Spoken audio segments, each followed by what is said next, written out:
अथ मंत्रपाठः।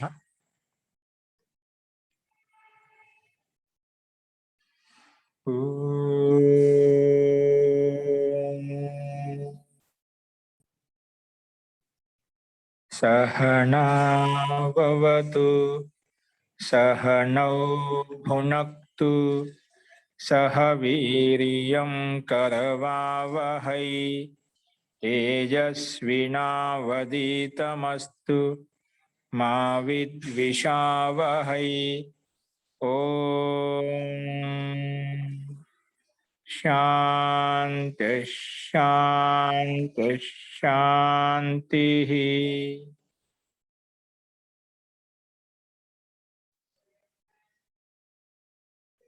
सर्वेभ्यो नमः। अंदरिकी नमस्कारम अंडी।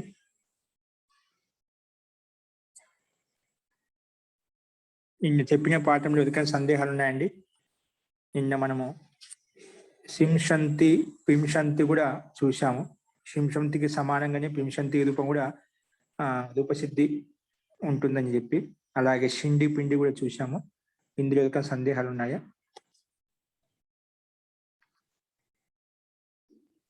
అస్తు ప్రకృతం అనుసరామః. మనము నపదాంత ద్వివచన వరేయ యలోప స్వర సవర్ణ అనుస్వార విధిని చూశాము. అంటే పదాంత విధిలో ఆదేశం స్థానివతి కాదు, ద్వివచన విధిలో కూడా ఆదేశం స్థానివతి కాదు, వరే విధిలో కూడా వరస్పత్యం వచ్చినప్పుడు కూడా ఆదేశం స్థానివతి కాదు. అంటే ఈ విషయాల్లో మాత్రం, ఈ విధుల్లో మాత్రమే ఆదేశం స్థానివతి కాదు. మిగిలిన అన్ని చోట్ల ఇవి కాకుండా ఏ వచ్చినా అక్కడ స్థానివతి అయిపోతుంది. అచహ పరస్మిం పూర్వ విధో ప్రకారంగా స్థానివతి అవుతుంది. అదేవిధంగా యలోప విధి, యకారం లోపం చేసుకుంటే కూడా ఆదేశం స్థానివతి కాదు. అదే స్వర విధం, స్వర విధిలో కూడా ఉదాత్త అనుదాత స్వరితం చేసుకుంటే కూడా స్థానివతి కాదు. అంటే అచహ పరస్మిన్ పూర్వ విధ వచ్చి ఏదైతే స్థానివతి చేస్తా ఉంటుందో ఆ స్థానివత్ అనేది ఇక్కడ కాదు అని చెప్పి ఈ సూత్రం చెప్తున్నమాట. అలాగే స్వర విధిలో కూడా స్థానివతి కాదు. నెక్స్ట్ సవర్ణ విధి చేసుకుంటే కూడా స్థానివతి కాదు. అదేవిధంగా అనుస్వార విధి చేసుకుంటప్పుడు స్థానివతి కాదు అని చెప్పి మనం చూసాము ఇంతవరకు.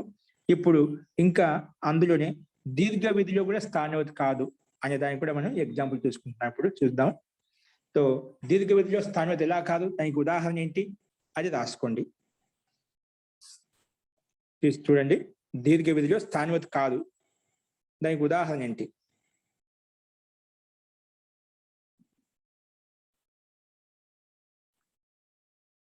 చూడండి, దానికి ఉదాహరణ మనకు వచ్చేసి ప్రతిదీవన. ఏంటండి? ప్రతిదీవన రాసుకోండి. ప్రతిదీవన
హరి ఓం. వినిపిస్తుందండి?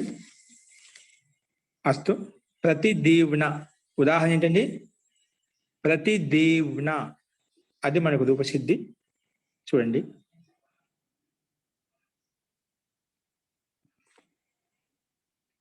ఇది దీర్ఘ విధిక ఉదాహరణ అండి. ఏదానికి దీర్ఘ విధిలో ఆదేశం స్థానివతి కాదు. అది ఎలా కానీ ఈ ఉదాహరణ మనకు తెలుస్తుంది. ప్రతిదీవన చూడండి, స్క్రీన్ మీద కనిపిస్తుంది, రాసుకోండి. ప్రతిదీవన. ఇందులో ధాతు తీసుకున్నాం. ప్రతిదీవన్ ధాతు కాదు, ప్రతిదీవన్ ప్రాతిపదికను తీసుకున్నాం అండి. ప్రాతిపదికం చేత ప్రతిదీవన శబ్దం తయారవుతుంది. ప్రతి దీవెన అనేది తృతీయ విభక్తి ఏకవచనం అండి.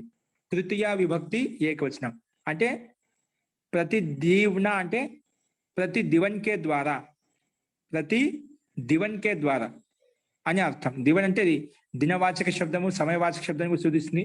ముఖ్యంగా దినవాచక శబ్దం ప్రతి దీవన్ అనేది. కాబట్టి ఇంకా వేరే అర్థాలు కూడా ఉండొచ్చు. ఇక్కడ ప్రతి దినము ద్వారా అని అర్థం చేసుకోవచ్చు, ఇంకా వేరే అర్థం కూడా ఉంటుంది. అస్తు. సో ఇక్కడ తృతీయ విభక్తి ఏకవచనం ఉంది. సో ఇది ఎలా తయారైంది రాసుకోండి. ప్రతి దీవన్ ప్రాతిపదికన రాసుకోండి. ప్రతి దీవన్ స్క్రీన్ మీద చూసి రాసుకోండి. ప్రతి దీవన్,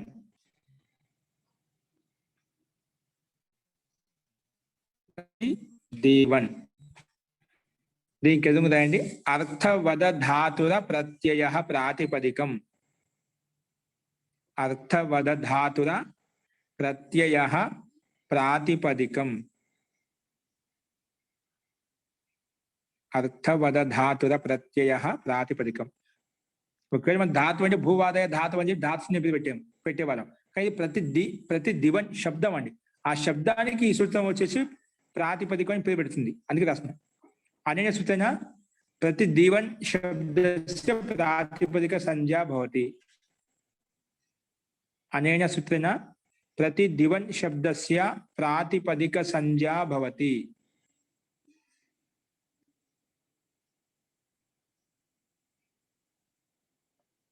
ప్రతి దివన్ శబ్దస్య ప్రాతిపదిక సంజ్ఞా భవతి. సరే, ప్రాతిపదిక సంజ్ఞ పేరు పెట్టగానే ఏమొస్తుంది? జ్ఞా ప్రాతిపదికాత్ రాసుకోండి. జ్ఞా ప్రాతిపదికాత్, జ్ఞా ప్రాతిపదికాత్. ఇదం అధికారం. అస్మిన్ అధికారే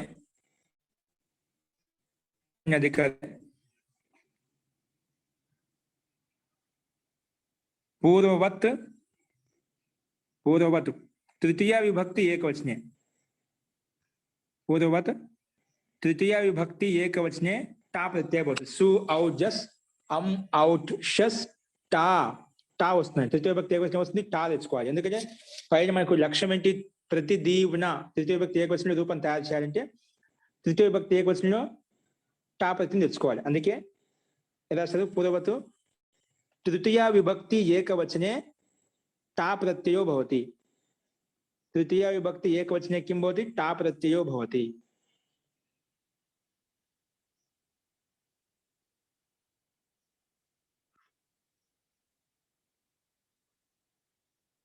टा प्रत्ययो भवति. ఇది పైన హెడ్డింగ్ మీద దీర్ఘ విధికి ఉదాహరణ. దీర్ఘ విధి పెట్టుకోండి పైన మెయిన్ హెడ్డింగ్. దీర్ఘ విధికి ప్రతి దీవెన అనేది ఉదాహరణ. సో टा प्रत्यय వస్తుంది. ప్రత్యయ పరశ్చ ప్రకారంగా ఇక్కడ ప్రాతిపదిక ఉంది. ప్రాతిపదిక టా ప్రత్యయ వద్దు. ప్రాతిపదికానికి పక్కన టా ప్రత్యయం వస్తుంది. ధాతో పదే టా ప్రత్యయ భవతి అని రాసేవాళ్ళం. కానీ ప్రాతిపదిక కాబట్టి ప్రాతిపదిక టా ప్రత్యయ భవతి అని చెప్పుకుంటాం. ఓకేనా? तो ప్రతి దీవన్కి పక్కన టా ప్రత్యయం రాయండి. ప్రతి దీవన్ టా.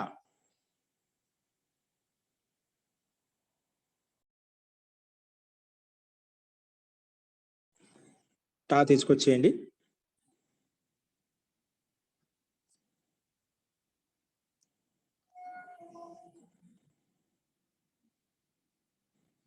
ఇప్పుడు రాయండి యచిభం.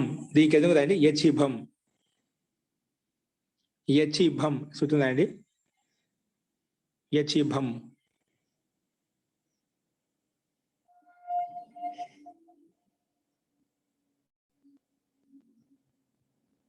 అనేన సూత్రేణ, అనేన సూత్రేణ, అనేన సూత్రేణ యకారాది అజాది ప్రత్యయే పరతః. యకారం ఆదిలో ఉన్న ప్రత్యయం కానీ లేదా అజాది ప్రత్యయం కానీ, ఇక్కడ మనకి అజాది ఉందండి. ఓకేనా? యకారాది లేదా అజాది ప్రత్యయ పరతః, యకారాది లేదా అజాది ప్రత్యయ పరతః, యకారాది లేదా అజాది ప్రత్యయే పరతః పూర్వస్య భా సంజ్ఞా భవతి. పూర్వస్య భా సంజ్ఞా భవతి.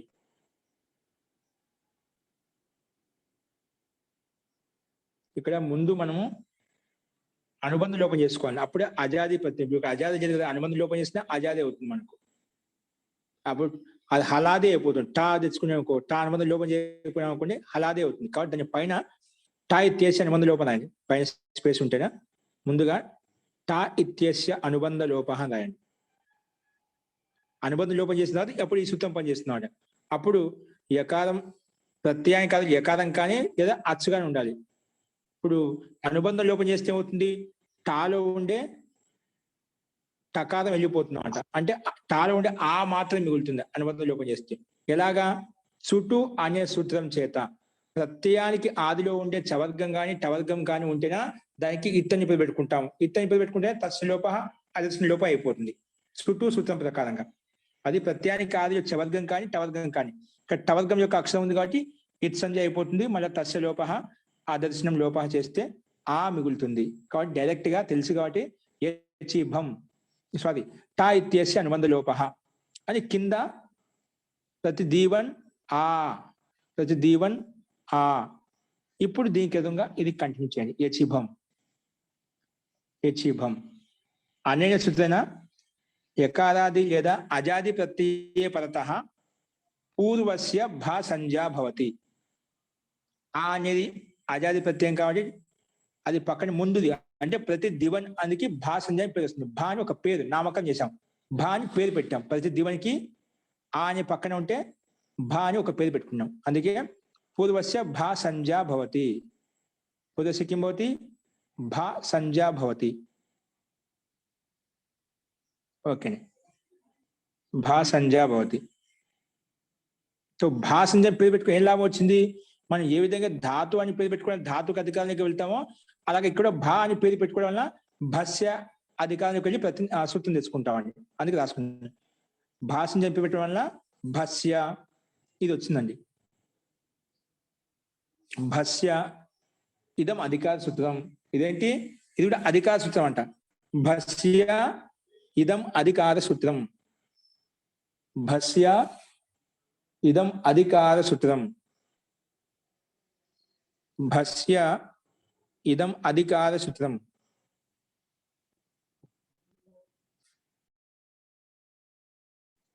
భస్య ఇదం అధికార సూత్రం. అస్మిన్ అధికారే అస్మిన్ అధికారే అస్మిన్ అధికారే అల్లోపో అల్లోపో నః అల్లోపో నః. ఏ సూత్రం అండి? అల్లోపో నః అల్లోపో నః.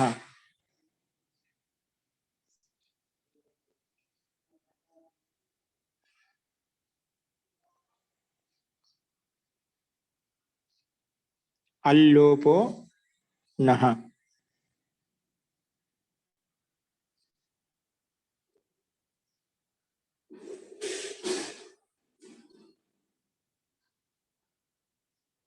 ఓకే, ఇది ఏమంటుందంటే రాసుకోండి. అనేన సూత్రేణ అనేన సూత్రేణ అల్లోపోనః అనే సూత్రానికి అర్థం అండి. అంటే ఇది భాసంజ అధికారంలో ఉందండి. భాసంజ అధికారంలో ఉంది. అంటే ఎవరికైతే భా అని పేరు పెడతామో అటువంటి భాసంజ అని పేరు పెట్టినటువంటి అంగంలో మాత్రం ఇది పనిచేస్తుందండి. రాసుకుని అనేన సూత్రేణ అనేన సూత్రేణ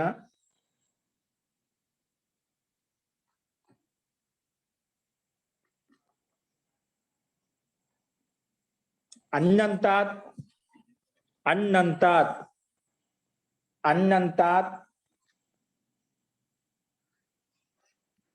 భాసంజకాత్ అన్నంతాత్ భాసంజకాత్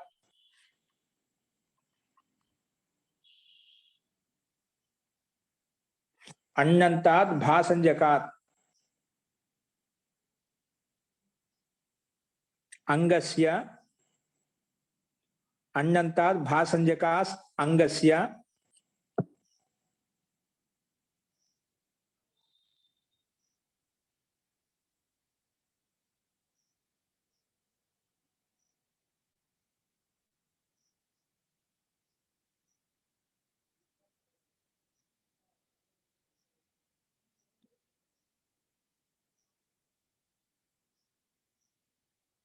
అన్నంతాద్ ఏం చెప్పి అన్నంతాద్ భాసింజకాద్ అంగస్య అన్నంతాద్ భాసింజకాద్ అంగస్య అణో అకారస్య అణో అకారస్య అణో అకారస్య లోపః భవతి అణో అకారస్య లోపః భవతి అణో అకారస్య లోపః భవతి అంటే ఇదేమంటుందంటే ఒకసారి గమనించండి అన్నంతాత్ ప్రాతిపదికాత్ అంటే అంగం ఇది ప్రాతిపదిక ఆల్రెడీ ఉంది ఇక్కడ ప్రతి దివన్లో అన్ ఉందా అంటే నకారానికి అంతిమ నకారానికి ముందు వాలో ఆ ఉంది అది తీసుకోవాలి అన్ అంతిమంలో ఉండేటువంటి అంగం అన్నమాట అంగం ఎందుకు అంటున్నాము టా అనేది ప్రత్యయం టా ప్రత్యయం పక్కన ఉన్నప్పుడు ముందు దానికి అంగసంజాయి పేరు వస్తుంది అన్నమాట టా ప్రత్యయం పక్కన ఉంటే యస్మాత్ ప్రత్యయ విధి తదాది ప్రత్యయంగం ప్రకారంగా ఆటోమేటిక్ గా భాషంజ కూడా ఉంది అదే టా ప్రత్యయం పక్కన ఉంటే మనకు భాషంజ పేరు పెట్టుకున్నాం అంటే ఇది భాషంజాన్ని పేరు పెట్టేటువంటి అంగం అనమాట అటువంటి అంగంలో అన్ను అంతిమంలో ఉండాలంట అన్ను అంతిమంలో ఉంటేనా అటువంటి అన్నులో ఉండే అకారానికి లోపం చేస్తుందంట ఏం చేస్తుందండి అన్నులో ఉండే అకారానికి అన్ను అంతిమంలో ఉంటే అటువంటి అన్నులో ఉండే అకారానికి అంటే నకారానికి అంటే ముందు ఏదైతే వకారం ఉందో ఆ వకారంలో ఉండే అకారానికి ఇది లోపం చేస్తుంది అందుకే అనో అకారస్య అన్నులో ఉండే అకారానికి లోపం అవుతుంది అని చెప్పింది అన్నంతాత్ భాసింజకాత్ అంగాత్ భాసింజకస్య అంగస్య అనో అకారస్య లోపః భవతి అనులో ఉండే అకారానికి లోపం అయిపోయింది ఓకే స్పష్టమైందండి ఇదేమంటుంది అన్ అనేది అంతిమంలో ఉన్నటువంటి అంగం ఏదైతే ఉందో అది భాసింజక పేరు పెట్టి ఉండాలి అటువంటి అనంతమైనటువంటి భాసింజక అంగంలో ఉండే అనులో ఉండే అకారానికి లోపం అవుతుంది ఓకేనా సింపుల్ గా ప్రతి దివన్లో అన్ను ఉందండి ఆ అన్నులో ఉండే అకారానికి ఇది లోపం చేస్తుంది కాకపోతే అది అంగమై ఉండాలి ఇంకా భాషంజ అని పేరు పెట్టి ఉండాలి అటువంటి భాషంజ పేరు పెట్టినటువంటి అంగంలో ఉండే అన్నులో ఉండే అకారానికి మాత్రమే ఈ సూత్రం వచ్చేసి అకారం లోపం చేస్తుంది ఓకేనా అందుకే రాయండి లోపం చేయనప్పుడు దివులో ఉండే వకారంలో ఉండే అకారం లోపం అయిపోతే అది కూడా హలంత అయిపోతుంది రాయండి కింద ప్రతి స్క్రీన్ మీద కనిపించట్లేదు ప్రతి దివ్ అన్న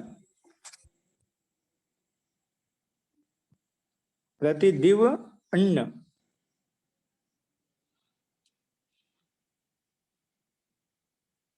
జీ చూడండి ఇప్పుడు ప్రతి దివ్ న్ ఆ ఏమొచ్చింది ప్రతి దివ్ న్ ఆ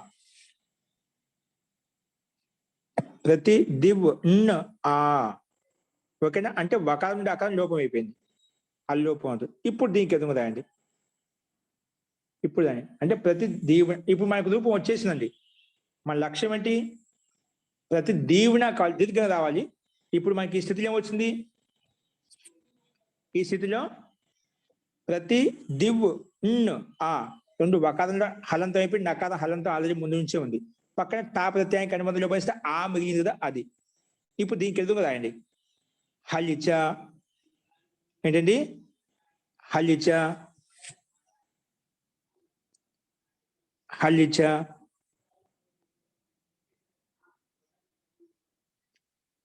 హలిచ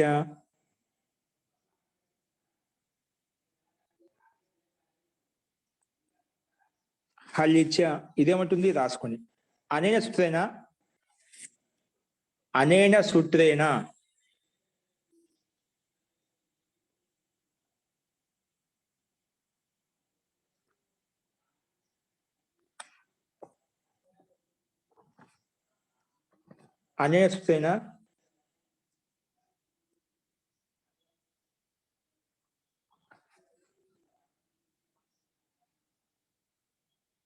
హలిపరతః అనేన సూత్రేణ హలిపరతః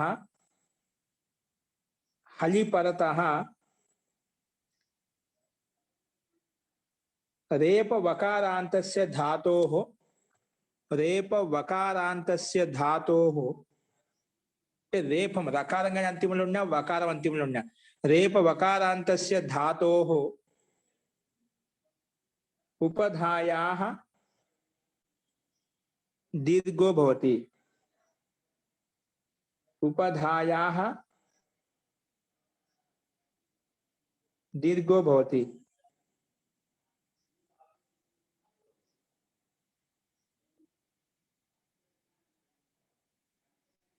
ఉపధాయాః దీర్ఘో భవతి. ఏమంటుంది? హల్ పక్కన ఉంటే రేపాంతస్య లేదా వకారాంతస్య ధాతోః ఉపధాయాః దీర్ఘో భవతి. ఇది దీనికి పద సంజ్ఞ ఆల్రెడీ ఉందండి. ఇది పదం కూడా. ఓకేనా? పద ఎందుకు అర్థపద ధాతు ప్రత్యయ ప్రాతిపదికన పద సంజ్ఞ పేరు పెట్టాం. ఇది పదం కూడా అన్నమాట.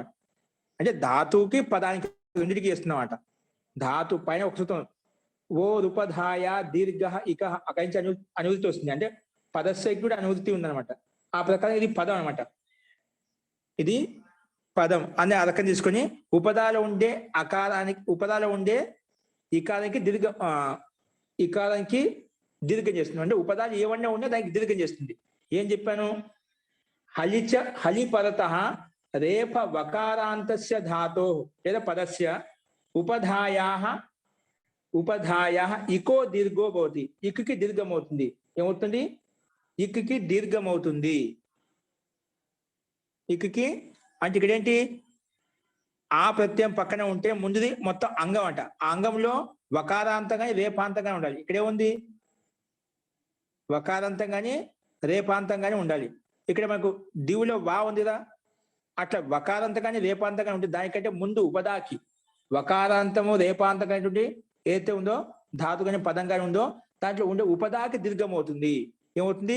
ఉపదాకి అంటే వకారానికంటే ముందు ఉండేది ఇకారానికి దీర్ఘం ప్రాప్తం అవుతుంది. అప్పుడు ఏమవుతుంది? ఇక్కకు దీర్ఘం చేస్తే ఈ అయిపోతుందండి. ఏమవుతుంది? ఈ. ఇప్పుడు రాయండి అది.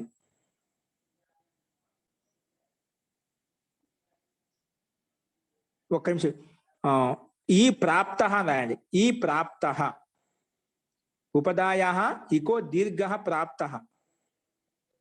ఉపదాయాః ఇకో అంటే ఇకారస్య దీర్ఘః ప్రాప్తః. ఇది దీని లక్షణాలు కనిపించాయి కాబట్టి హల్ పక్కన ఉంది. హల్ అంటే ఏంటి? ఇక్కడ హల్ అంటే నకారం అండి. నకారం పక్కన, ఎందుకంటే హలిపరత అని చెప్పాం. అంటే నకారం పక్కన ఉంటే ఇది వకారాంతం అన్నమాట. నకారం పక్కన ఉంటే వకారాంతం కాబట్టి ఆ వకారాంతానికి ముందుండే ఉపద అంటే ఇకారానికి దీర్ఘం ప్రాప్తమైంది. ప్రాప్తః దీర్ఘ ప్రాప్తః భవతి స్థలంలో ప్రాప్త అని. ఇది వచ్చి దీర్ఘం చేసుకోబోతుంటే ఇప్పుడు మనం స్థాని వదాదేశో అనల్ విధో అనే సూత్రం వచ్చేసి లేదండి. వకారంలో ఉండే అకారానికి లోపం చేశావు కదా, అల్లోపోనః అనే సూత్రం చేత అది స్థానివత్ అవుతుంది. అక్కడ నువ్వు వకారంలో అకారానికి లోపం చేసా స్థానివత్ అవుతుంది. అవి స్థానివత్ అయినప్పుడు హల్కి పక్కన వకారాంతం లేదు. హల్కి పంటనే ఉంది, అకారాంతం ఉంది. వకారాంతం ఉండాలని చెప్పాం. వకారాంతం కాకుండా ఏముంది? అకారాంతం ఉందంట. స్థానివత్ అయినప్పుడు ఆ కనిపిస్తామంట. హల్లు పక్కన ఉంటే ముందే ఉండాలి, వకారాంతం ఉంటే అప్పుడు ఉపదాకి దీర్ఘం చేసుకునే వాళ్ళం. స్థానివత్ కావడం వలన స్థాని వదాదేశో అనల్ విధో అనే సూత్రం వచ్చేసి హల్లు అంటే నకారం పక్కన ఉంటే ముందుది, వకారంలో ఉండే అకార స్థానివత్ కావడం వల్ల ఆ కనిపిస్తుంది. అక్కడ వకారాంతం లేదు, అకారాంతం ఉంది. అకారం అంతిమంలో ఉంది కాబట్టి నువ్వు ఉపదాలో ఉండే ఇకారానికి దీర్ఘం చేసుకోలేవు అని చెప్పి నిలబెట్టేసింది. అందుకే రాసుకుని స్థాని వదాదేశో అనల్ విధౌ. స్థాని వదాదేశో అనల్ విధౌ అనేన సూత్రేణ ఆదేశః స్థానివత్ భవతి. ఆదేశః స్థానివత్ భవతి. ఆదేశः స్థానివత్ భవతి. అర్థాత్ వకారే అకారస్య స్థానివత్ భవతి. వకారే అకారస్య వకారంలో ఉండే అకారానికి స్థానివత్ అవుతుందంట. వకారే అకారస్య స్థానివత్ భవతి. స్థానివత్ అంటే ఆ కనిపిస్తుంది. ఆ కనిపించేసరికి హలిచ సూత్రం పనిచేయదు. హలిచ సూత్రం పనిచేయాలి ఏముండాలి కండిషను? హల్లికి పక్కలో హల్ పక్కన ఉంటే ముందు వకారాంతమై ఉండాలి, రేపాంతమై ఉండాలంట. రేపాంతం లేదు, ఉండేది వకారాంతం. వకారాంతం ఉందని ప్రాప్తం అవుతూ ఉండేది. కానీ ఇది స్థానివత్ చేయడం వలన ఆ కనిపిస్తుంది. ఓకే, తో అందుకే అర్థాత్ వకారే అకారస్య స్థానివత్ ప్రాప్తః. అతః ఉపదాయాః దీర్ఘో నా భవతి. అందువలనే ఉపదాయాః దీర్ఘో నా భవతి. అంటే ఉపదాలో ఉండే ఏంటి? ఈకి దీర్ఘం ఈ కావడం లేదన్నమాట. ఉపదాయ దీర్ఘో నా భవత. పరంతు అనల్ విధౌ ఇది సూత్రేనా అంటే ఇది స్థానివదాదేశం నలివిధవకి రెండు అర్థాలు ఉన్నాయి. ఒకటేమో స్థానివత్ చేస్తుంది, తర్వాత అనలివిధం అనే అంశం వచ్చి సూత్రాంశం వచ్చేసి దానికి వద్దు అని చెప్తున్నాడు. ఇది అల్లు వర్ణం కదా, అకారానికి అల్లువర్ణం లోపం చేసే కదా, అల్లువర్ణంలో ఇబ్బంది కలిగి స్థానివత్ చేసుకోవచ్చు అని చెప్పి మళ్ళా ఆ పైన చెప్పిన సూత్రం ఖండించింది అన్నమాట. రాసుకోండి. అనలివిధౌ ఇది సూత్రేనా అల్విధౌ స్థానివత్ నా భవతి. ఇది అల్లువర్ణం అకారానికి మాత్రం లోపం చేసుకున్నావు కదా, ఇబ్బంది అటువంటి అల్విధిగా స్థానివత్ నా భవతి. అది స్థానివత్ చేసుకోవాల్సిన అవసరం లేదు ఇక్కడ అని చెప్పి నిషేధించినాడు. అల్విధౌ స్థానివత్ నా భవతి, అల్విధిగా స్థానివత్ కాదు అని చెప్పి నిషేధించింది. అనే సూచన అల్విధౌ స్థానివత్ నా భవతి, అల్విధౌ స్థానివత్ నా భవతి. స్థానివత్ కాలేదు. స్థానివత్ కాకపోతే ఏమైపోయింది, అందుకే అతః పునః ఉపదాయాః దీర్ఘో ప్రాప్తః. ఉపదాయా అతః అందువల్లనే ఉపదాయాః దీర్ఘో ప్రాప్త, ఉపదాకి దీర్ఘం ప్రాప్తమైంది. ఉపధాయాః దీర్ఘ ప్రాప్త, ఉపదాకి దీర్ఘం ప్రాప్తమవుతుంది. ఉపధాయాః దీర్ఘ ప్రాప్త, ఉపధాయాః దీర్ఘ ప్రాప్త. ఉపదాలో ఉండే అక్కడ దీర్ఘం ప్రాప్తమైన మాట. ఓకేనా? దీర్ఘ ప్రాప్త. పరంతు మళ్ళీ వెంటనే అచః పరస్మిన్ పూర్వ విధౌ రాయండి. అచః పరస్మిన్ పూర్వ విధౌ ఇది వచ్చేసి ఏంటంటే మళ్ళీ కాదని నిషేధిస్తుంది. అచః పరస్మిన్ పూర్వ విధౌ, అచః పరస్మిన్ పూర్వ విధౌ అనేన సూత్రేణ పరనిమిత్తకో యో అజాదేశః పూర్వ విధౌ కర్తవ్యే స్థానివత్ భవతి. పూర్వ విధౌ కర్తవ్య కిం భవతి? స్థానివత్ భవతి. అంటే నువ్వు టా ప్రత్యయాన్ని నిమిత్తం చేసుకుని వకారం నుండి అకారాన్ని లోపం చేశావు. ఇప్పుడు మళ్ళీ దాన్ని నిమిత్తం చేసుకొని ముందుకు పని చేసుకోబోతున్నావు కాబట్టి అచః పరస్మిన్ పూర్వ విధౌ ప్రకారంగా స్థానివత్ అవుతుంది. పరనిమిత్తకో యో అజాదేశః పూర్వ విధౌ కర్తవ్యం. పూర్వంలో అంటే వకారం కంటే ముందుండే ఇకారానికి విధి చేసుకోబోతున్నాం. అంటే అల్ కంటే విధి, అల్ కంటే ముందు విధి చేసుకోబోతున్నాం. అంటే వకారం నుండే అకారానికంటే ముందు నువ్వు దీర్ఘం చేసుకోబోతున్నావు. కాబట్టి అటువంటి సందర్భంలో ఇబ్బంది స్థానివత్ అవుతుంది అని చెప్పి మళ్ళీ చేసింది. ఇది పై సూత్రం అనలివిధ వద్దు అంటే స్థానివత్ అవుతుంది చెప్పి మళ్ళీ చెప్పింది. అందుకే పరనిమిత్తకో యో అజాదేశః పూర్వ విధౌ కర్తవ్యే పునః స్థానివత్ భవతి. పరనిమిత్తకో యో అజాదేశః పూర్వ విధౌ కర్తవ్యే ఆదేశః స్థానివత్ భవతి. ఆదేశ అంటే అకారాదేశ, ఆదేశ అంటే అకారాదేశ స్థానివత్ భవతి, స్థానివత్ అవుతుంది అని చెప్పి. స్థానివత్ అవుతే ఏమవుతుంది మళ్ళీ? అతః పునః ఉపదాయాః దీర్ఘో ప్రాప్తః నా ప్రాప్తః. స్థానివత్ అవుతే దీర్ఘం ప్రాప్తం అవుతుందా అవదా? ఉపదాయాః దీర్ఘో నా భవతి. అస్తు. ఉపదాయాః దీర్ఘో నా భవతి రాయండి. అతః అందువల్లనే ఉపదాకి దీర్ఘం కాదు. ఎందుకు? స్థానివత్ ఆ కనిపిస్తుంది అన్నమాట. ఆ కనిపించే వకారాంతం లేదు. హల్లిచి ఏముంటుంది? హల్లి నా అనే పక్కన ఉంటే ముందు వకారాంతమే ఉండాలి. ఇది స్థానివత్ అకారాంతం అయిపోతుంది, అందుకే కాదు. మళ్ళీ ఇప్పుడు లాస్ట్ సూత్రము నపదాంత ద్విర్వచన డాష్ డాష్ పెట్టేసి నపదాంత ద్విర్వచన ఇది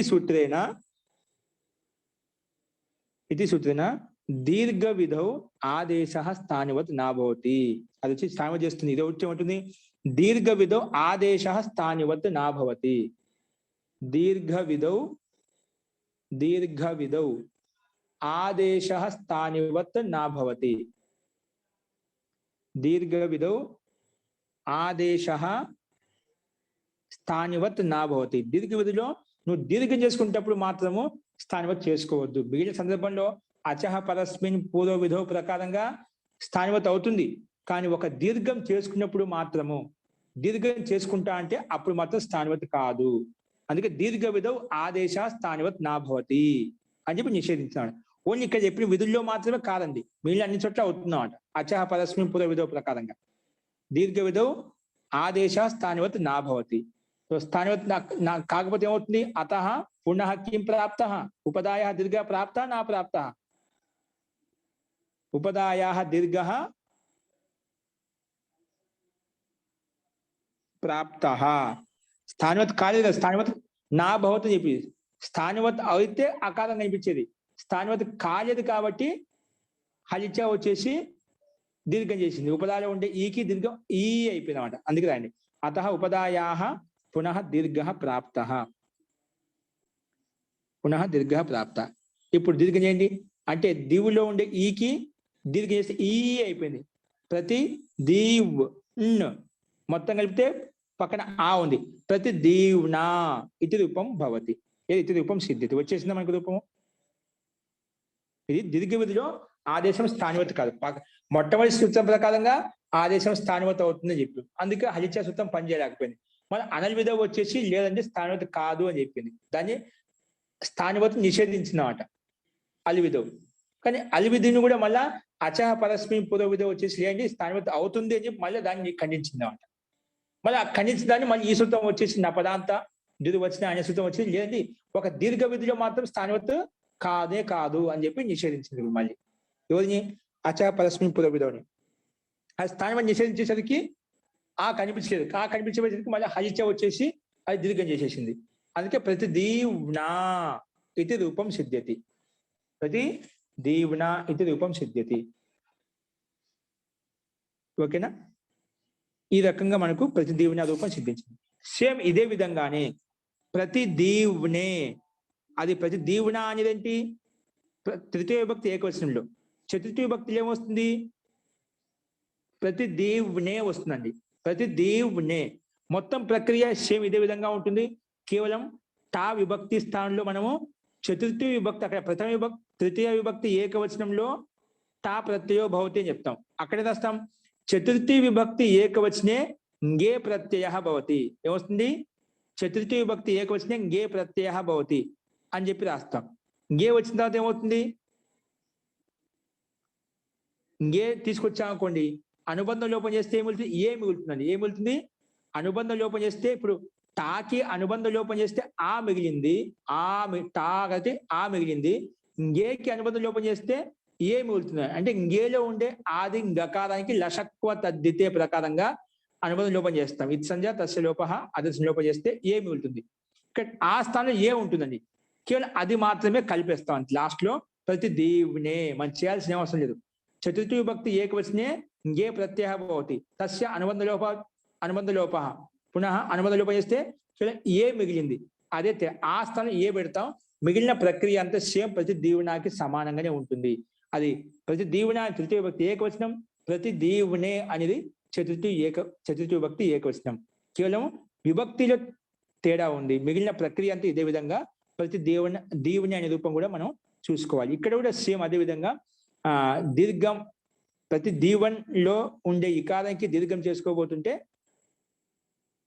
ఆదేశం స్థానివత్ అవుతుంది, మళ్ళీ అనల్విధ నిషేధిస్తుంది, మళ్ళీ అచహ పరస్మిన్ పూర్వ విధ వచ్చేసి మళ్ళీ స్థానివత్ చేస్తా ఉంటుంది. అప్పుడు ఇది వచ్చేసి దీర్ఘ విధిలో స్థానివత్ కాదని చెప్పి నిషేధించి దానికి దీర్ఘం చేసేస్తుంది. అందుకే ప్రతి దీవుని అనే 2 రూపాలు మనకు సిద్ధిస్తాయి.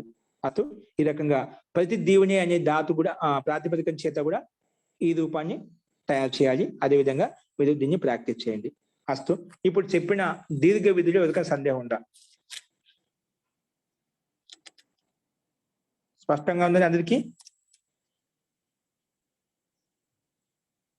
మీట్ ఓపెన్ అవుతుందా?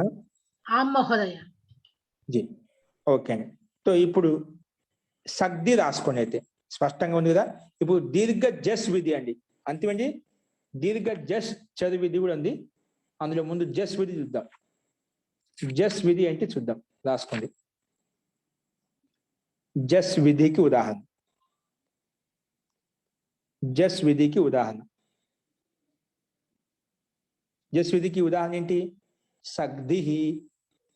సగ్ధి అంటే సమానమైన భోజనము, దాన్ని సగ్ధి అంటాను. సమానమైన భోజనం సగ్ధి. సగ్ధి, సగ్ధి అంటే సమాన భోజనం. స్క్రీన్ మీద కనిపిస్తుంది, చూసి రాసుకోండి, నీట్గా రాసుకోండి. సగ్ధి. ఈ సగ్ధి ఎదుపు ఎలా తయారవుతుంది అంటే రాసుకోండి. అద్ ధాతు చేత సగ్ధి అనే రూపం తయారవుతుందంట. ఏ ధాతు చేత?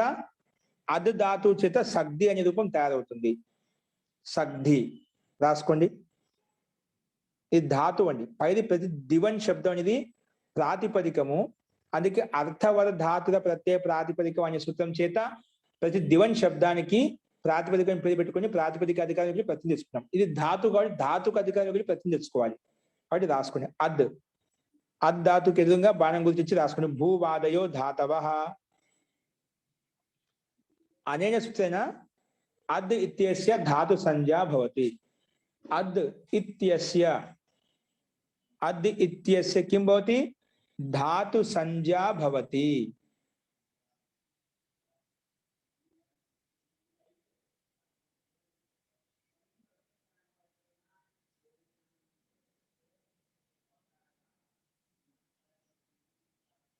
ధాతు సంజ్ఞా భవతి. సో దాస్ చెప్పి పెట్టుకొని ఏమొచ్చింది? మళ్ళీ వెంటనే బహుళం ఛందసి. ఒక్క నిమిషం. 2:4:39.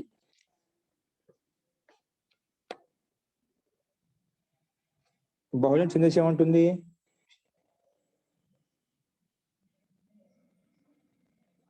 రాసుకోండి. నెక్స్ట్ అండి, ఈ ధాతుకు అధికారం కంటే ముందు ఇంకో సూత్రం వచ్చినాడు. దాస్ని పెట్టగానే రాసుకోండి. బహుళం ఛందసి. అద్దెకి దాస్ని పెట్టిన వెంటనే ఇది వచ్చిందండి. ధాతుకు అధికారం కంటే ముందే ఈ సూత్రం ఆదేశం చేసింది. ముందుగా ప్రత్యయం తెచ్చుకోలేదు, ముందు అదు ధాతు స్థానంలో ఆదేశం వచ్చింది. ఎలా వచ్చింది రాసుకోండి. బహుళం ఛందసి. బహుళం ఛందసి రాయండి. బహుళం సూత్రము స్క్రీన్ మీద కనిపిస్తుంది, నీట్గా రాసుకుని తప్పు లేకుండా. బహుళం ఛందసి 2వ అధ్యాయము 4వ పాదము 39వ సూత్రంలో ఏం చెప్పారంటే దీని యొక్క తాత్పర్యము, అర్థము రాసుకోండి. అనేన సూత్రేణ, అనేన సూత్రేణ ఛందసి విషయే, ఛందు విషయంలో, ఛందసి విషయే, అనేన సూత్రేణ ఛందసి విషయే, ఛందసి విషయే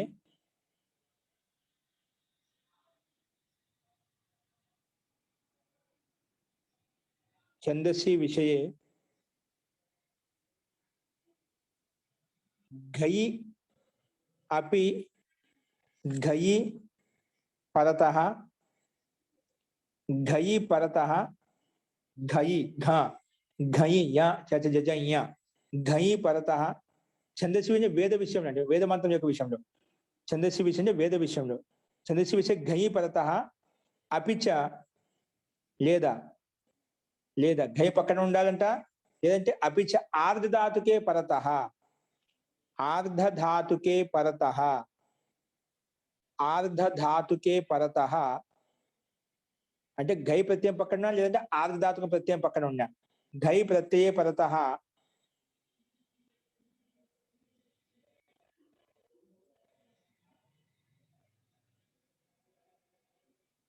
ఘై ప్రత్యయ పరతః, ఘై ప్రత్యయ పరతః అపిచ ఆర్ధ ధాతుకే పరతః, ఆర్ధ ధాతుకే పరతః బహుళం, ఆర్ధ ధాతుకే పరతః బహుళం, బహుళం అద ధాతోః, అద ధాతోః బహుళం అద ధాతోః గస్లిరి, ఘస్లిరి మనం లిరు అంటామండి, ఘస్లిరు అంటాం తెలుగులో.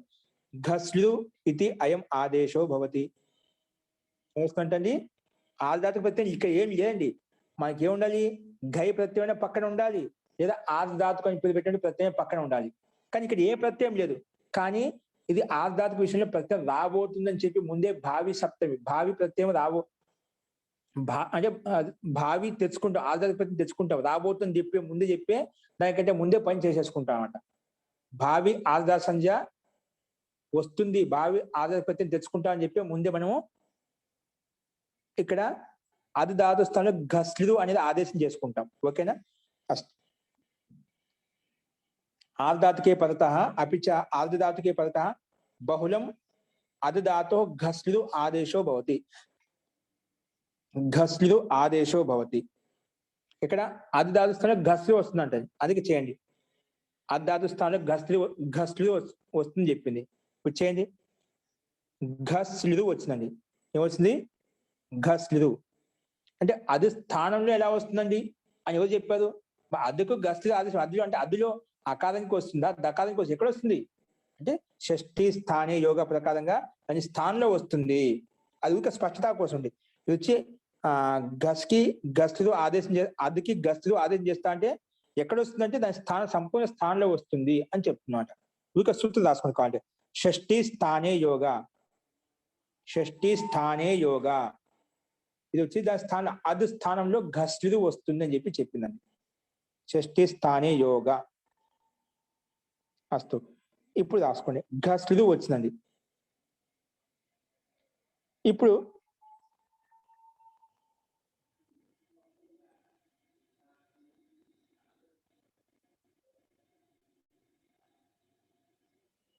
అర్ధ ధాతు అనేది అర్ధని ధాతు భూవాద ధాతు ప్రకారంగా మనం ధాతుని పెడుతున్నాం కానీ దాని స్థానంలో అర్ధ స్థానం గస్లు ఆదేశం వచ్చింది అది ధాతు కాదు కదా వాళ్ళ ధాతువుకి అధికారం వెళ్ళి ప్రత్యయం ఎలా తెలుసుకోవాలి అన్నప్పుడు ఈ సూత్రం చెప్తుంది ఇది మన స్థాని వదాదేశో నలుగుదో లేదండి నువ్వు అర్ధ స్థానం అర్ధ ధాతు స్థానం తీసుకొచ్చావు కాబట్టి అర్ధ ధాతు స్థానం వచ్చిన ఆదేశం కూడా అది ధాతువత్ అవుతుంది అది కూడా ధాతుకి సమానంగా భావించబడుతుంది స్థానివత్ అవుతుంది స్థానివత్ అంటే ఏ స్థానంలో అయితే తీసుకొచ్చావో ఆ స్థానికి ఏవైతే లక్షణాలు ధాతు అయితే ఇది కూడా ధాతు అది ప్రత్యయం అయితే ఇది కూడా ప్రత్యయం అది అంగం అయితే ఇది కూడా అంగము అలాగా అన్ని లక్షణాలు దీంట్లో కూడా వస్తాయి స్థానివత్ ఆదేశ భవతి స్థానికి ఏవైతే లక్షణాలు అవి ఆదేశాలు ఈ వచ్చిన ఆదేశంలో కూడా వస్తాయని చెప్పి ఈ సూత్రం చెప్తుంది అందుకే రాసుకోండి స్థాని వదాదేశో అనల్విదౌ స్థాని వదాదేశో నల్విదౌ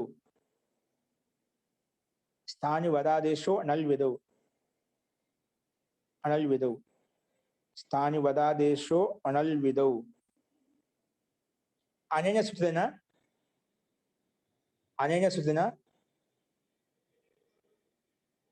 घस्लु आदेशः स्थानिवत् भवति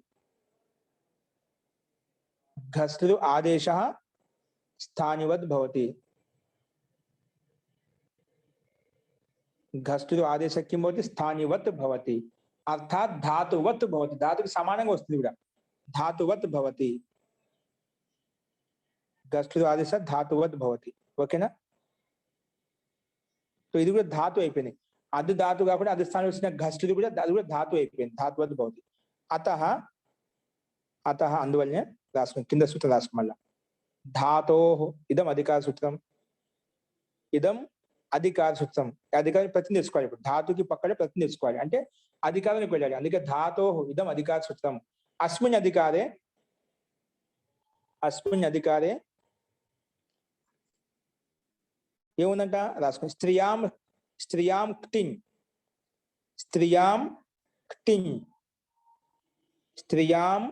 క్టిన్ స్త్రీలింగంలో క్తిని ప్రత్యయం వస్తుంది అని చెప్పినాడు స్త్రియాం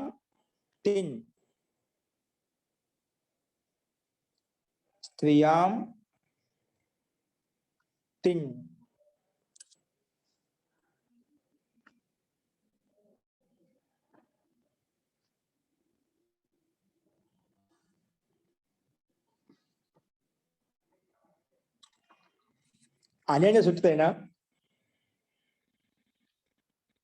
అనేన సూత్రేణ స్త్రీలింగే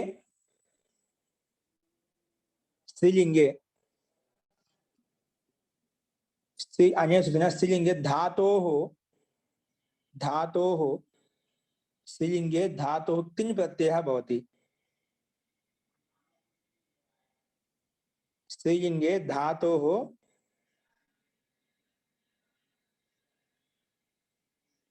स्त्रीलिंगे धातोः क्तिन् प्रत्ययः भवति ఏమొస్తుంది క్తిన్ ప్రత్యయం వస్తుందంట క్తిన్ ప్రత్యయः భవతి స్త్రీలింగంలో ధాతు చేత క్తిన్ ప్రత్యయం వస్తుంది అంటే సంజాతం చెప్పడం కోసం సంజాయం విషయం సంజాయం భావేచ అని ఇచ్చారన్నమాట స్త్రీలింగంలో తిన్ ప్రత్యయ భవతి రాయండి. అంటే ఈ సూత్రం వచ్చి ఏం తీసుకొచ్చింది? తిని ప్రత్యయం తీసుకొచ్చి ఎక్కడ ధాతుకి పక్కనే వస్తుంది, అంటే గస్తు అనే ధాతుకి పక్కనే వచ్చిందండి. అందుకే రాయండి స్త్రియాం తిన్ అనే సూత్రైన స్త్రీలింగే తిన్ ప్రత్యయ ధాతో పదే భవతి. ధాతో భవతి, ధాతో భవతి ధాతుకి పక్కనే వస్తుంది. స్త్రీలింగే తిన్ ప్రత్యయ ధాతో భవతి, స్త్రీలింగే ధాతో తిని ప్రత్యయ భవతి. అలా కూడా రాసుకోవచ్చు, ఎలాగైనా ఒకటే. తిని ప్రత్యయ భవతి, ప్రత్యయ పరస్య ప్రకారం దాని ధాతుకి పక్కనే కూర్చుంటుంది, అంటే గస్తుడికి పక్కనే కూర్చుంటుంది ఆట. అందుకే రాయండి ఘస్లు తిన్, ఘస్లు తిన్, ఘస్లు తిన్.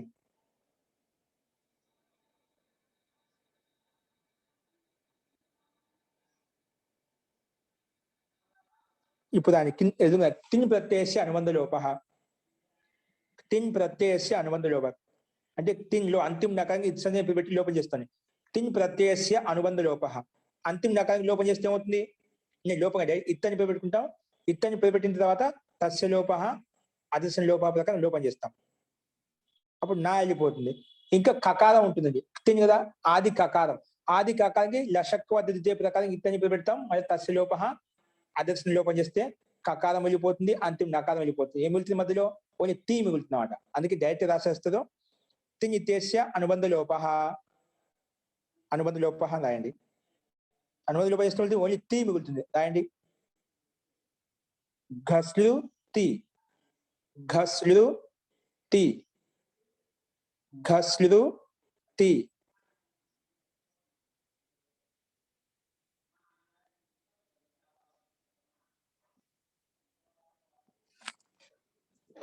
ఘస్లు తి. ఇప్పుడు దీనికి ఎదుగు రాయండి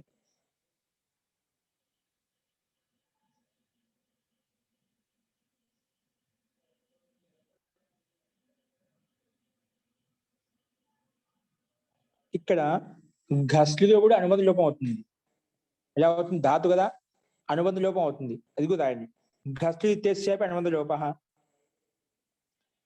ఘస్లు ఇత్యస్యాపి అనుబంధ లోప, ఘస్లు ఇత్యస్యాపి లేదా ఘస్లు ధాతో అపి అనుబంధ లోప. ఘస్లు ధాతుకి అనుబంధ లోపం ఎలా అవుతుందండి? ఘస్లు ధాతుకి అనుబంధ లోపం ఎలా అవుతుంది చెప్పగలుగుతుందా? ఘస్లు ఉపదేశ అధ్యయనాసిక ఓకే, సంతోషం. ఉపదేశ అధ్యయనం లిరుకి వెళ్ళిపోతుంది, లిరుకి అనుబంధ లోపం చేస్తాం. అందుకే రాయండి ఘస్ చేసి అనుబంధ లోప. అప్పుడు ఏమవుతుంది? ఘస్ మిగులుతుందండి. ఏమవుతుంది? ఘస్ మిగులుతుంది. రాయండి కింద ఘస్ తి, ఘస్ తి, ఘస్ తి, ఘస్ తి.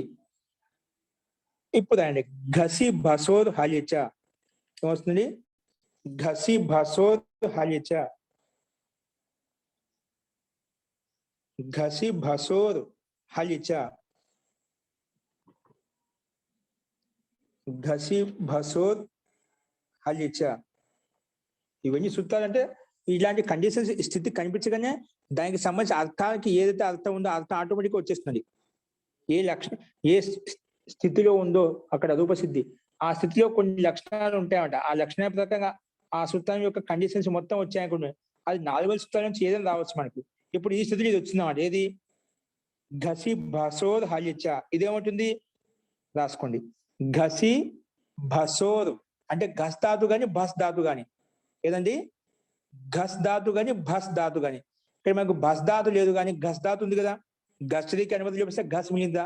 ఘస్ మిగిలిందన్నమాట. ఆ విషయం చెప్తున్నామాట, రాసుకోండి. ఘసి ఘసి ఛందసి విషయే డైరెక్ట్ రాపిస్తున్నాను.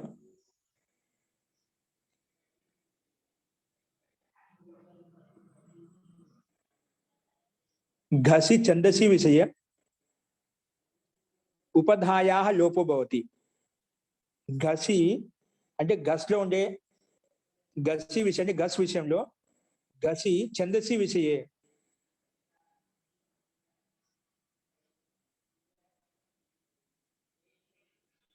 ఘసి ఛందసి గసి స్థానే అలానే గసి స్థానే ఛందసి విషయే గసి స్థానే ఛందసి విషయే ఉపధాయాः లోపో భవति గసి గసి స్థానే ఛందసి విషయే అంటే గసి ఇత్యేతస్య స్థానే గసి స్థానే ఛందసి విషయే ఉపధాయాः లోపో భవతి ఉపధాకి లోపం అవుతుంది ఉపధాయాः అంటే గస్లో ఉపధ ఏంటండి గస్లో ఉపధ అంతిమ సకారానికి ముందు ఉండే అకారం అంటే గాలో ఉండే అకారం ఉపధ అవుతుంది ఆ అకారానికి లోపం అవుతుందంట కానీ ఎప్పుడు అది గస్లో ఉండే అకారానికి ఉపధాలో ఉండే అకారానికి లోపం చేయాలంటే పక్కనే ఉండాలట హలాదో అజాదో కింగితి ప్రత్యయ పరత హలాది లేదా అజాది కిత్ ఇంగిత్ ప్రత్యయం పక్కన ఉండాలంట అందుకే రాసుకోండి ఉపధాయాः లోపో భవతి హలాదౌ అజాదౌ చ కింగితి ప్రత్యయ పరతః హలాదౌ అజాదౌ చ కింగితి ప్రత్యయ పరతః అంటే హల్ ఆదిలో ఉన్నటువంటి కిత్ గాని లేదా అత్సు ఆదిలో ఉన్నటువంటి కిత్ గాని ఇక్కడ ఏముందండి మనకు పక్కన తిని ప్రత్యయం ఉంది కదా ఇది హలాది అండి అంటే హల్ ఆదిలో ఉంది అది కిత్తు కూడా మనం కకానికి తీసుకున్నామా కకానికి తీసుకుంటే కిత్ అది తిని ప్రత్యయం నుంచి టీ మిగిలిందన్నమాట అంటే తిని ప్రత్యయంలో కకాలకి తీసేది కిత్ అనమాట ఏ కిత్ హలాది హల్ ప్రత్యయం హల్ వర్ణం ఆదిలో ఉన్నటువంటి కిత్ ప్రత్యయం అనమాట అందుకే ఇబ్బంది లేదు దీని కండిషన్స్ ఉన్నాయి కాబట్టి ఈ సూత్రం వచ్చి ఉపదాలో ఉండే అకారానికి లోపం చేస్తా ఉంటుంది అందుకే రాసుకోండి ఘస్ ఇత్యేతస్య గస్థానే ఛందసి విషయే ఉపదాయాः లోపో భవతి హలాదౌ అజాదౌ చ కింగితి ప్రత్యయ పరతః కింగితి అంటే కిత్ ప్రత్యయం పక్కన ఉంటే కిత్ గాని గిత్ గాని ఇక్కడ మనకి కిత్ ఉంది కదా కకారం లోపం చేసి కిత్ ప్రత్యయం పక్కన ఉంది కాబట్టి గస్ లో ఉండే అకారం లోపం చేస్తా ఉంటుంది లోపం చేయండి ఇప్పుడు లోపం చేయండి ఇక్కడ టీ నిమిత్తం చేసుకుని మనకు గస్ లో ఉండే అకారం లోపం చేసామండి అప్పుడు ఏమవుతుంది రాయండి గ్ గ్ స్ తి అంటే గస్ లో ఉండే గాలో ఉండే ఆ వెళ్ళిపోయింది అప్పుడు గా హలంతము సా హలంతము పక్కన తి తిని ప్రత్యేక కర్మ చేస్తే తి మిగిలిందన్నమాట ఇప్పుడు రాయండి గ్ స్ తి చూసి రాయండి గ్ సి గ్ స్ తి ఇప్పుడు దీనికి ఎందుకు రాయండి ఝలో ఝలి ఝలో ఝలో ఝలి ఝలో ఝలి రాసుకోండి అనేన సూత్రేనా అనేన సూత్రేన జలః ఉత్తరస్య జలః ఉత్తరస్య సకారస్య జలః ఉత్తరస్య సకారస్య లోపో భవతి జలః ఉత్తరస్య సకారస్య లోపో భవతి జలి పరతః జలి పరతః జల్ అండి ముందు జల్లు వర్ణంలోంచి ఏదో ఒక వర్ణం ఉందని దాని పక్కలో ఉండే సకారం లోపం చేస్తుంది కానీ ఏముండాలి పక్కన జలి వర్ణంలో పక్కన ఉండాలంట ముందు ఏవైతే ఉన్నాయో జలి వర్ణంలో పక్కన జలి వర్ణంలో ఉంటే అప్పుడు మధ్యలో ఉండే సకారం లోపం చేస్తుంది అన్నమాట అందుకే రాసుకోండి జల ఉత్తరస్య సకారస్య జలి పరతః లోపో భవతి జలి పరతః కిం భవతి లోపో భవతి జలి పరతః లోపో భవతి జలి పరతః లోపో భవతి అంటే ఘ అనే జల్లికి పక్కలో సకారం ఉంది ఆ సకారానికి లోపం అవుతుంది కానీ ఎప్పుడు జలి వర్ణం పక్కన ఉంటుంది అంటే తి అనే పక్కన వస్తుంది కదా తి జలి వర్ణంలో వస్తుందన్నమాట అంటే గకారానికి తీకి మధ్యలో ఉండే సకారానికి లోపం అయిపోయిందండి ఎందుకు రెండు జల్లులే జల్లికి పక్కన సకారం ఉండాలి దాని పక్కన జల్లు వర్ణం ఉండాలి అప్పుడు రెండు జల్లులకు మధ్యలో ఉండేటువంటి సకారం లోపమైంది ఈ సూత్రం ప్రకారంగా లోపం చేయండి లోపం చేస్తే ఏమవుతుంది గ్ తి మిగిలింది లోపం చేస్తే ఏం మిగులుతుంది అది రాయండి గ్ తి గ్ తి గ్ తి ఇప్పుడు రాయండి జసస్తతోర్దోధ జసస్తతోర్ జసస్తతోర్ దోధ చూసి రాసుకుని. ఝసస్తతోర్ ధోధః. జసస్తతోర్ దోధః. జసస్తతోర్ ధోధః. झषस्ततोर तथोर धोधः. झषस्ततोर धोधः. అనేన సూత్రేణ రాసుకునేది ఏమంటుందంటే, అనేన సూత్రేణ झष उत्तरस्य ఇక్కడేమో మనకి స్థితి ఏంటండి, గ్ గ్ టీ అండి. ఏముందండి, గ్ తి. ఈ స్థితి ఈ సూత్రం వచ్చింది. ఈ సందర్భంలో ఈ స్థితిలో ఈ సూత్రం వచ్చింది, గ్ తి. గ్ గకార హలంతము, పక్కన తి ఉంది. ఈ స్థితిలో జసస్తతో ధోధః వచ్చేమంటుంది రాసుకో. జసః ఉత్తరస్య తకారస్య.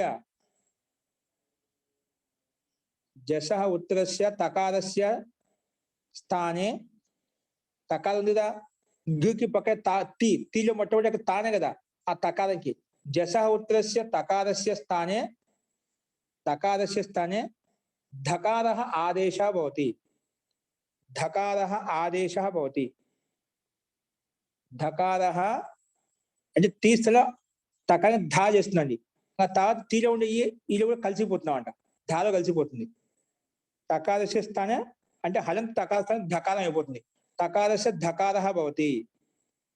తకారస్య ధకారః భవతి.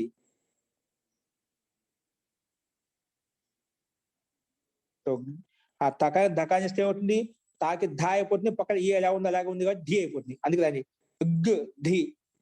ఈ సూత్రం వచ్చేసింది ఆ గకారానికి పక్కలో ఉండే తకారానికి ధకారం చేసిందండి. ఏం చేసింది, జస్సు పక్కన ఉండే తకారానికి ధకారం చేసింది. చేస్తే ధీ అయిపోయింది అనమాట. ఓన్లీ తాకి ధా చేసింది, పక్కన ఈ ఎలా ఉందో అలాగే కలిపేశాం. గ్ ధీ గ్ ధీ గ్ ధీ. దాని కింద ఎలా ఉందో కదా అండి. అంటే ఏ సూత్రం ఏ పని చెప్పినా ఆ పని చేసేయాలి. చేసిన తర్వాత ఏ స్థితి వచ్చిందో అది చూపించాలన్నమాట. మళ్ళీ ఈ స్థితిలో ఏమొచ్చింది వెంటనే నీకు ఎందుకు రాండి. ఝలాం జస్ ఝషి. ఝలాం జస్ ఝషి. ఇది మనం చెప్పుకున్నాం మనం.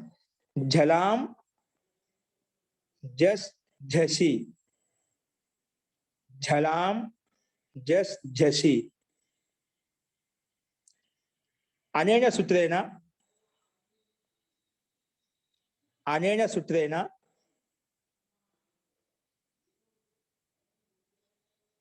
సూత్రేణ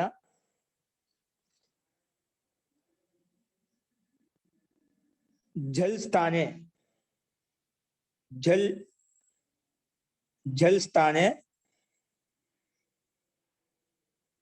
झल स्थाने अर्थात घकारस्य स्थाने. जल स्थाने अर्थात घकारस्य स्थाने. जल स्थाने अर्थात घकारस्य स्थाने जस भवति. ఆ గకార స్థానంలో జస్ వస్తుందంట. అంటే జ బ గ డ ద వస్తాయంట. జల్ స్థానే జస్ భవతి. జస్ వస్తుంది. परंतु झसी परतः. जल स्थाने जस भवति. झसी पर जस वर्णలు పక్కన ఉంటేనే झसी परतः. అంటే झसी वर्णలు పక్కన ఉంటేనే झसी परतः. ఇక్కడ జస్ వర్ణం ఏంటండి, ధి. అది జస్సులో వస్తుంది. అప్పుడు జలు వర్ణం ఏంటి, గ్. గకారం జలు వర్ణం. ఆ ఘాసలో జస్ వస్తుంది అంట. ఏమొస్తుంది, జస్ వస్తుంది. జస్ అంటే ఏమొస్తుంది, జ బ గ డ ద ఇవి వచ్చాయండి. 5 అక్షరాలు వచ్చాయి. గకార స్థానంలో 5 అక్షరాలు వచ్చాయి. ఈ 5 అక్షరాల నుంచి ఏం పెట్టుకోవాలి, ఇది వచ్చేసి జలాం స్థానే అంటే గకారస్య స్థానే జస్ భవతి झसी परतः అని చెప్పింది. జస్ అనే గకార స్థానంలో జస్ అంటే 5 వచ్చాయి. జ బ గ డ దస్. జ బ గ డ ద 5 వచ్చాయి. 5 ఏం పెట్టుకోవాలి, దీనికి నిర్ణయం కోసం రాయండి. స్థానేంతరతమః. స్థానేం తరతమః అనేన సూత్రేణ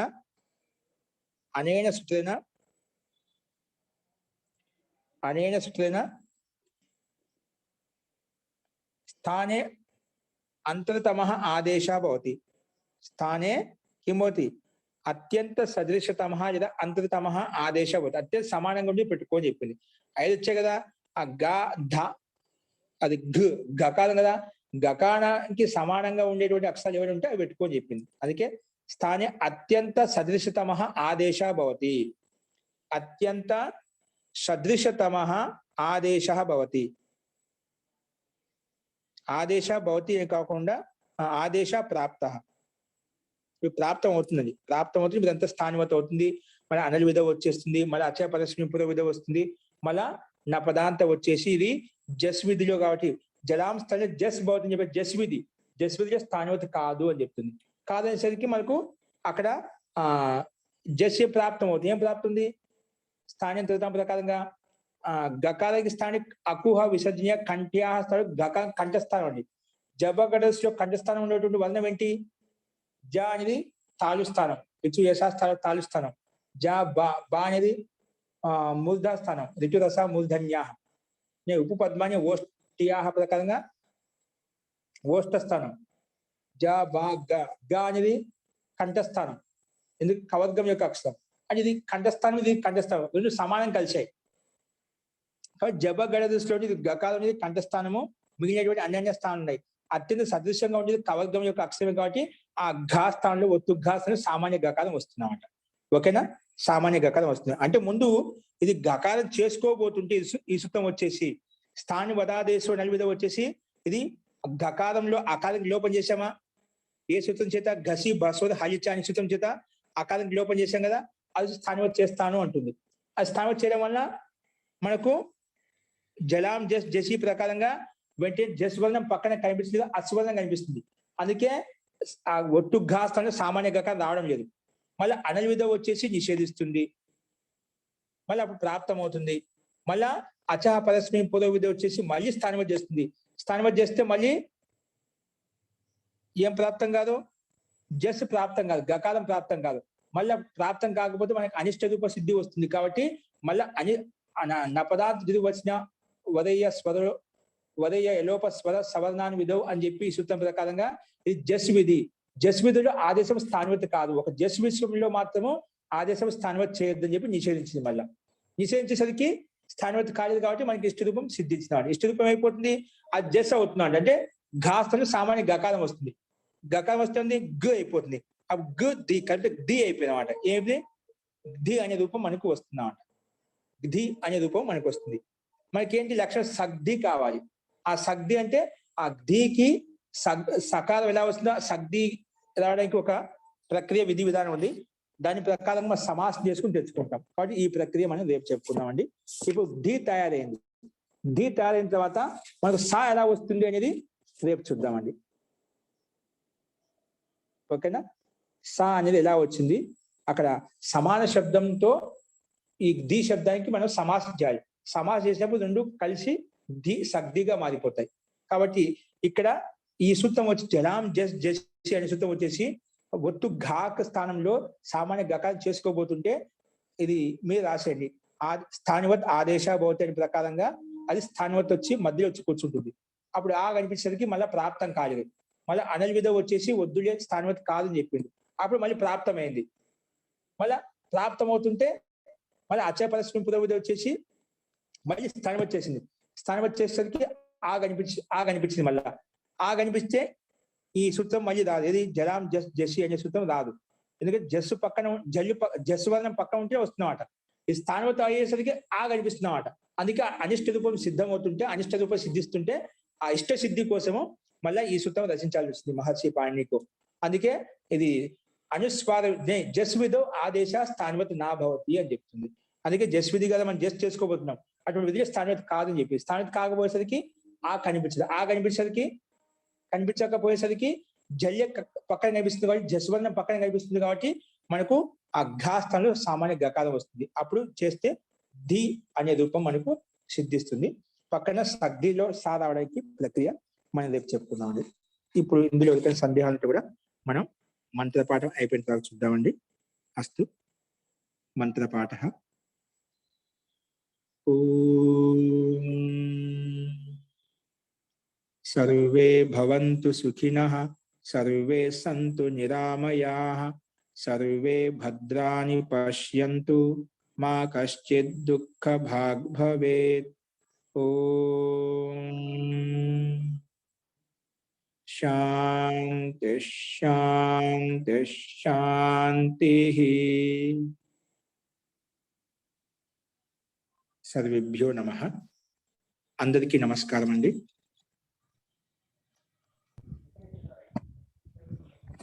ఇందులో ధన్యవాదాలు మహోదయ. ఓం నమస్తే సార్. ధన్యవాదాలు మహోదయ. ధన్యవాదాలండి. నమస్తే. జీ చెప్పండి ప్రభాకర్ గారు. పదస్య అర్థ జీ మర్చిపోయిన రేపు నుంచి మనకు 8 గంటలకు క్లాస్ ఉంటుంది. 8 గంటలకి క్లాస్ ఉంటుంది. కాబట్టి కొన్నాళ్ళు చూద్దాం. ఎందుకు 7:30 కాకుండా 8:30 కన్నా కష్టం అవుతుంది కాబట్టి అందరికి ఓకే కదా?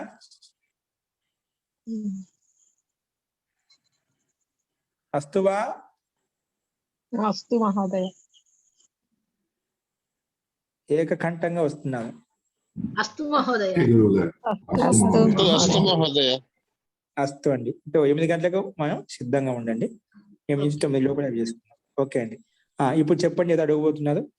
సిద్ధి ఇది పదస్య అర్థ సిద్ధి అర్థం అడుగుతున్నారా? దీనికి అర్థం మనం ప్రసంగాన్ని బట్టి తీసుకోవాలి. ఇప్పుడు అద్ధాతు అద భక్షణ ధాతు అండి. భక్షించే అర్థంలో ఉంది అద్ధాతు. అద్ధాస్థానంలో ధాతువ గస ఆదేశం అయిపోయింది. అర్థం అదే ఉంటుంది. కాకపోతే ఏ సందర్భంలో వచ్చే అర్థం మారిపోతుంది. ఇక్కడ సగ్ధి సమాన భోజనం అని చెప్పాం కదా. అంటే అద్ధాతు యొక్క అర్థం తీసుకుంటామండి. సగ్ధి ఓకేనా? సమానత చూపిస్తుంది. సమాన భోజనం అంటే ఏంటి? అంటే ఇప్పుడు సమాన భోజనం అంటే కొందరికి వేరే వాళ్ళు ఉంటారు. కొందరికి భోజనంలో మనకు వ్యక్తి విశిష్టమైనప్పుడు ఒక రకంగా పెడతాం. వ్యక్తి సామాన్య వ్యక్తి ఒక రకం భోజనం ఉంటుందా? విశిష్ట అతిథి ఇచ్చినప్పుడు మనకు విశిష్టంగా ఉంటుంది. సామాన్య వ్యక్తి ఇచ్చినప్పుడు సామాన్యంగా ఉంటుంది, విశిష్టంగా ఉండదు. కానీ ఇక సమాన భోజనం, అందరికీ సమాన భోజనం. విశిష్టత అయినా సామాన్య వ్యక్తి అయినా అందరికీ సమాన భోజనం అని అర్థం. అది సందర్భాన్ని బట్టి శ్లోకం వేద మంత్రంలో శ్లోకాలు ఎక్కడొచ్చింది ఈ శబ్దం, ఆ ప్రయోగాన్ని బట్టి మనం అర్థం తీసుకుంటాం. ఓన్లీ శబ్దం ఒక క్రియాపదాన్ని బట్టి మనం అర్థం చెప్పడం కష్టం.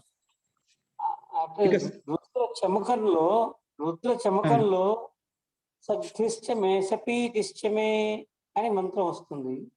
జీ విన్నాను నేను కూడా. సగ్ధిష్టమే సపతిష్టమే సపీతిష్టమే అని మంత్రం వస్తుంది. ఆ మంత్రార్థం చూడాలండి ఒకసారి ఎక్కడ అవుతుంది. అందుకే అర్థాన్ని బట్టి మారిపోతూ ఉంటుంది. సగ్ధిష్టమే సపతిష్టమే